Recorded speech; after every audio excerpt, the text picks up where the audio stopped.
Katika shule moja tulivu katika jiji la Paris, Sid anatazama kundi la wasichana akiwa na rafiki yake Pierre ambaye anamcheka kwa tabia yake, kwani kijana huyo amezama kwenye dimbwi la mapenzi kwa Angie, msichana mgeni darasani mwao.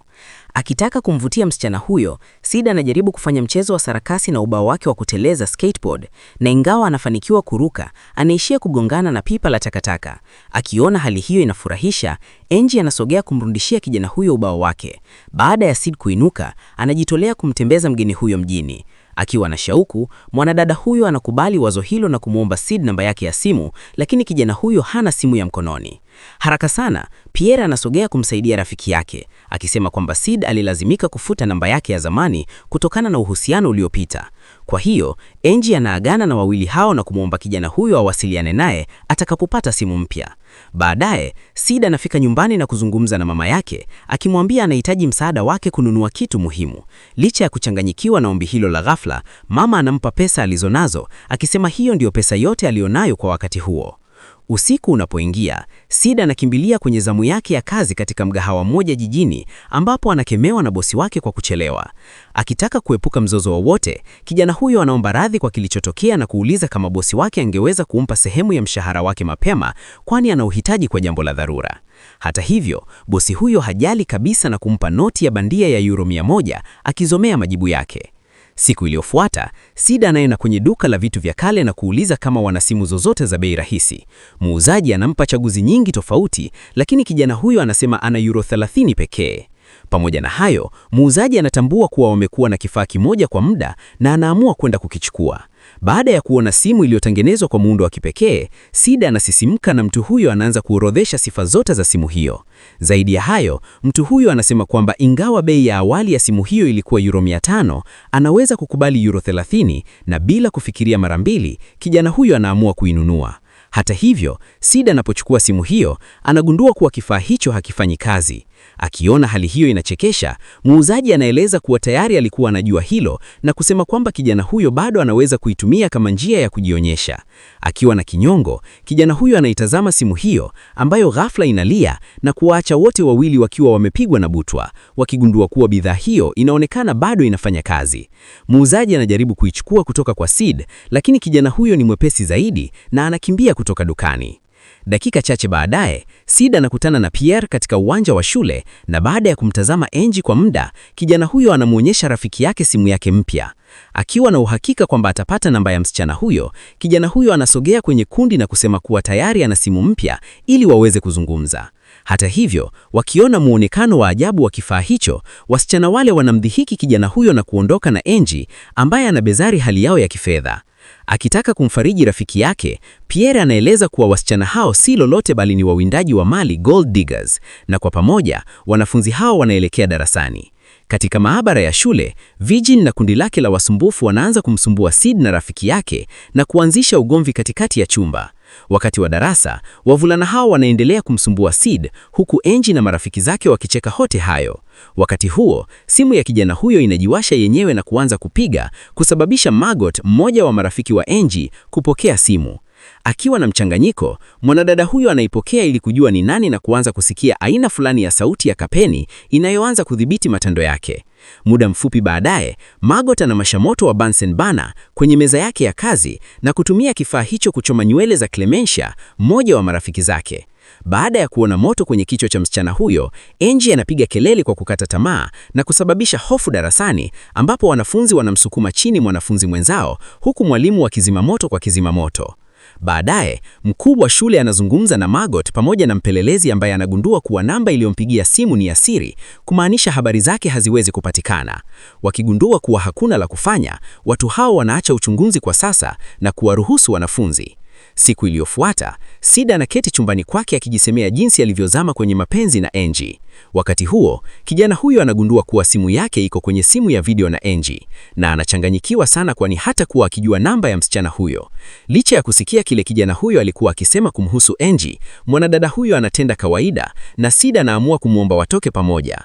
Baada ya hapo, kijana huyo anaanza kuhisi aibu na kukata simu, hali inayoficha paheni lingine la kioo cha simu.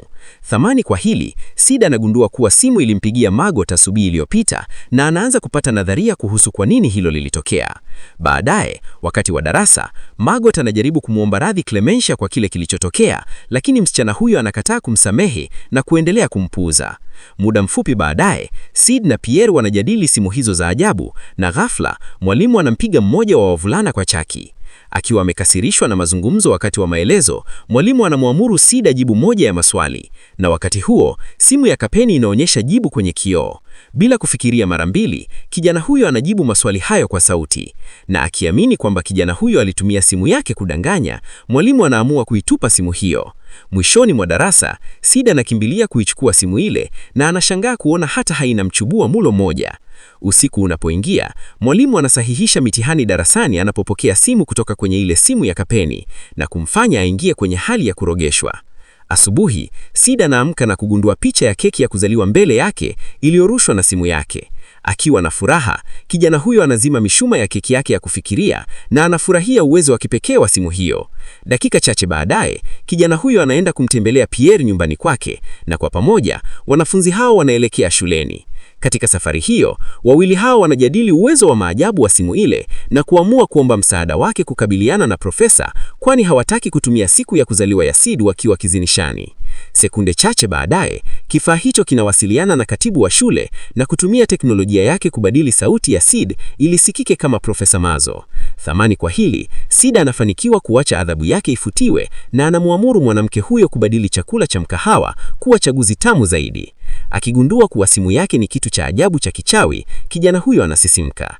Akiwa na hamu ya kujua nini kingine simu yake inaweza, kijana hao wanaelekea kwenye duka la vitu vya kuteleza jijini, wakilipiza kisasi na muuzaji mkajili aliyewatenda vibaya kwa kutumia nguvu za simu ya zahanamu. Wanamfanya mtu huyo kuiga aina mbalimbali za wanyama, huku wakijitupa kila mahali kwenye duka na kuharibu kila kitu. Baada ya hapo, Sid na Pierre wanaondoka mahali hapo na mifuko mingine ya manunuzi na kugundua kuwa kuanzia sasa wanaweza kufanya chochote wanachotaka. Wakati mwingine, mmoja wa wafanyikazi wa shule anaingia katika darasa la mwalimu ambapo anakuta lele mlafaharia kwenye mishuma mingi ya chaki mdomoni mwake. Akiwa na hofu, mwanamke huyo anamuita Mazo, jambo linalomfanya mtu huyo kutoa mlipuko mkubwa wa chaki kutoka ndani ya mwili wake na kumwacha mwanamke huyo akiwa na hofu zaidi.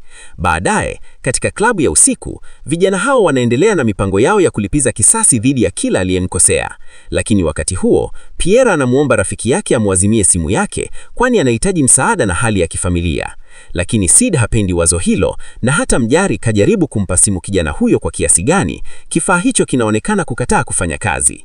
Akiwa na hasira, Pierre anaitupa simu yake kwenye glasi ya maji na kuondoka, mwacha Sid akiwa na kinyongo. Siku iliyofuata, marafiki hao wanakutana tena na kusamiana kwa kile kilichotokea. Lakini ghafla, Pierre anagundua kuwa wasumbufu wameweka picha ya uongo ya mama yake katika ukuta wa jengo, yakijaribu kuzuia kila mtu kuendelea kuona vitu hivyo. Kijana huyo anakimbia kuiondoa na wakati huo huo, waendesha pikipiki wawili wanaiba iPod ya Angie. Akigundua kilichotokea, Sid anaanza kuwafukuza wahalifu hao kwa ubao wake wa kuteleza, akisindikizwa na Angie. Wakati huo huo, Vigil, lindozi la kundi la wahuni hao, naye anaamua kumsaidia Angie na kuanza safari katika gari lake kuwakamata wajambazi. Wakati wa msako huo, Sid na Angie wanakaribu kugongana na magari barabarani, na kutokana na kuchelewa hili, wanaishia kupitwa na kundi la wahalifu. Kwa hiyo, kijana huyo anaamua kuchukua njia ndupi ili kuwazingira wezi hao, huku Vigil akizidi kuwakaribia katika gari lake.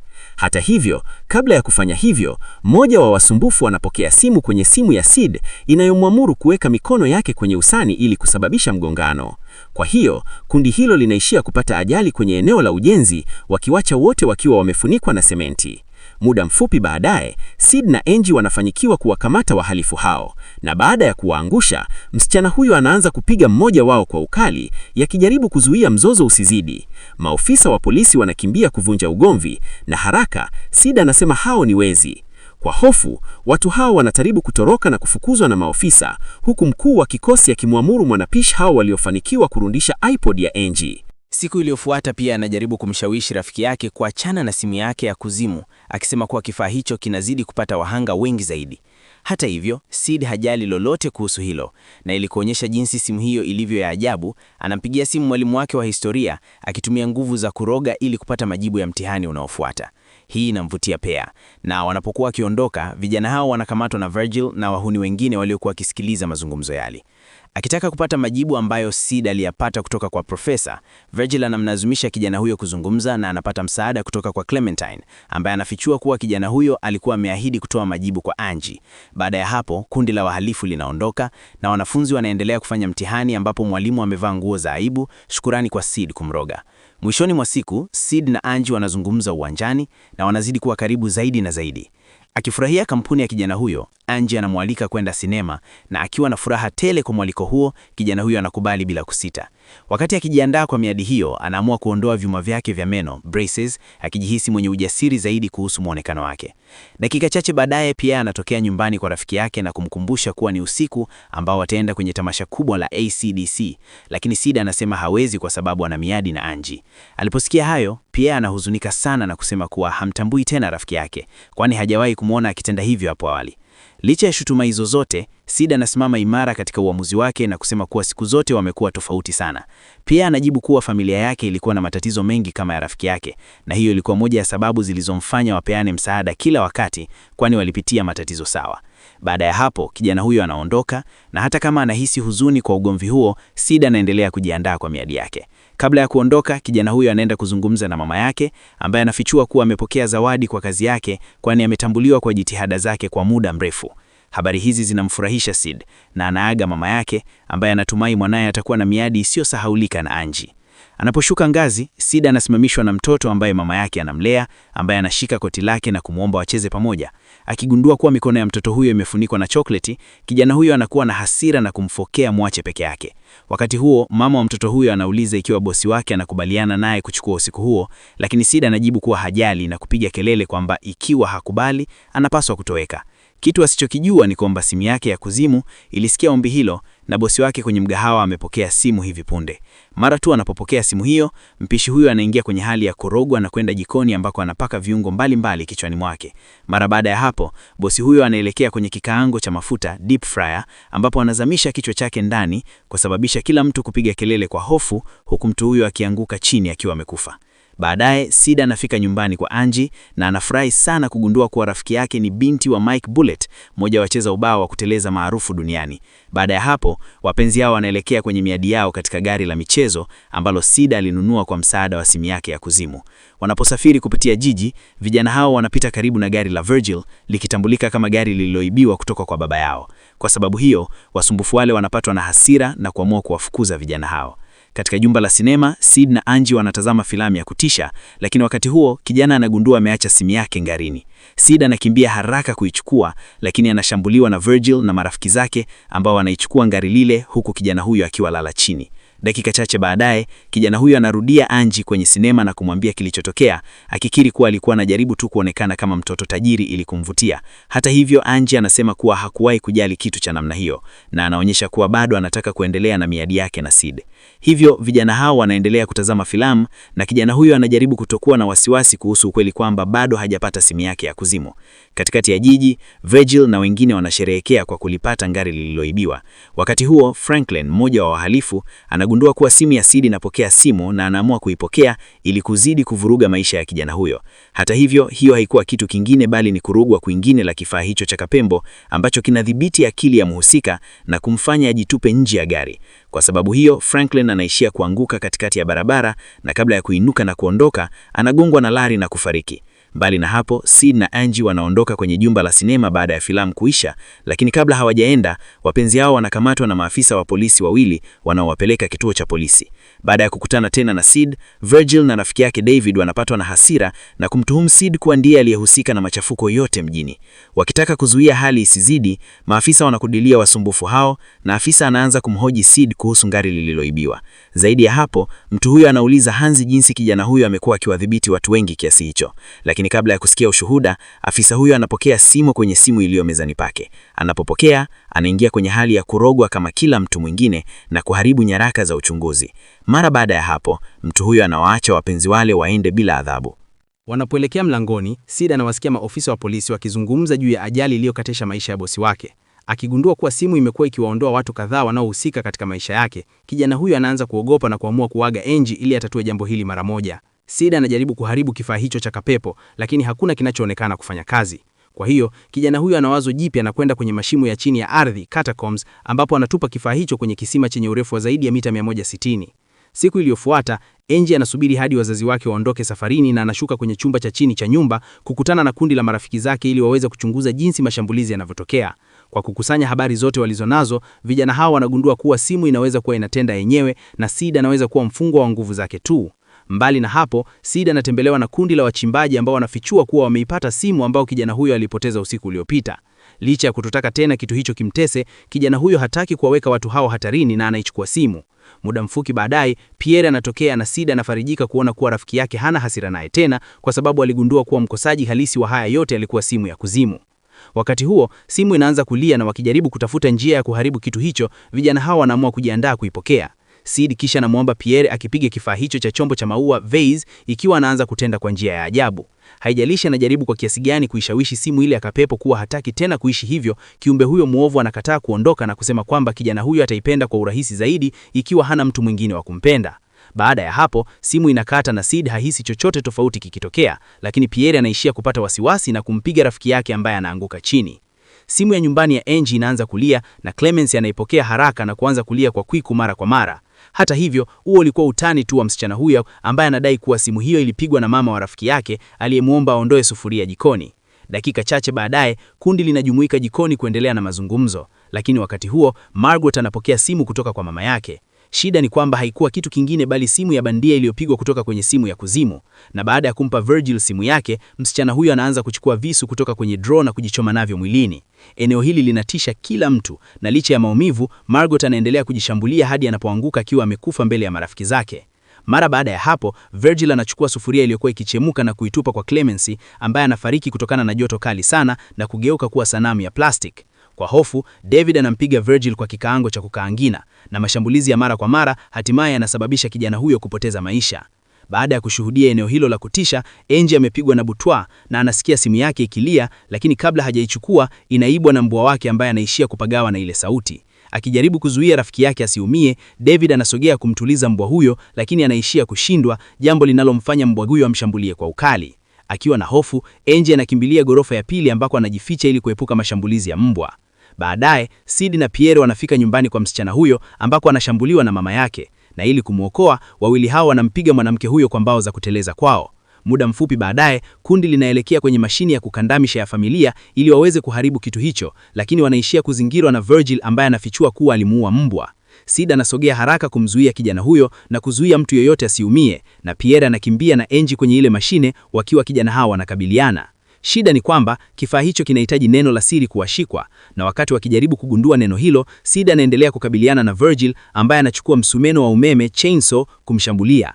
Baada ya majaribio machache, wawili hawa wanafanikiwa kuwasha mashine ile, na wakati simu ikisagwa, kijana huyo anafanya jandila la kukwepa pigo la Virgil linaloishia kupiga sehemu ya umeme ya tebo. Kwa sababu hiyo, kijana huyo anapigwa umeme, na wakati huo huo, Sid anagundua kuwa hata ikiwa imesagwa, simu bado inafanya kazi. Kwa hiyo, kundi linakimbilia shuleni ambapo wanajaribu kumuomba mwalimu msaada wa kuharibu kifaa hicho kwa kemikali. Hivyo basi, simu tayari imeshapona na inadhibiti mkuu wa shule ambaye anamlazimisha mwalimu kupokea simu.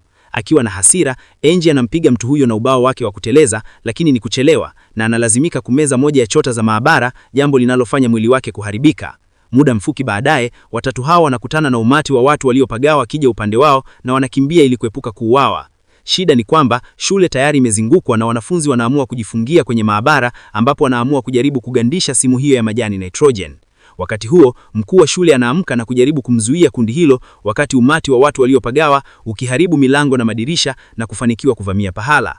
Licha ya hadari za Angie kuzamisha kifaa kwenye tanki la nitrogen, anazuiliwa na mkuu wa shule ambaye anaharibu mkono wake mwenyewe katika jaribio la kuiondoa simu. Mara baada ya hapo, watu wote waliopagawa wanaanza kuwashambulia wanafunzi, na katikati ya mafuruko, Pierre anafanikiwa kuipata simu ya kuzimu. Sid kisha anamtupia rafiki yake tanki lile, lakini Pierre hana simu iliyowekwa karibu na sikio lake ambapo anasikia sauti ya kapepo ikijaribu kumdhibiti. Pamoja na hayo, nguvu ya utashi wa kijana huyo inakinzana na laana ile na anafanikiwa kuigandisha simu ambayo inazima baada ya sekunde chache. Muda mfupi baadaye, watatu hao wanaamka katikati ya mlima wa mili ya watu waliokuwa wamepagawa, na Sid anauliza hamna Pierre alivyofanya hivyo. Kijana huyu anajibu kuwa alikuwa amevaa viziba masikio, ear protectors, wakati wote, na wakigundua kuwa wamefanikiwa kushinda laana ya simu ya kapepo, wajana hao wanakumbatana kwa hari.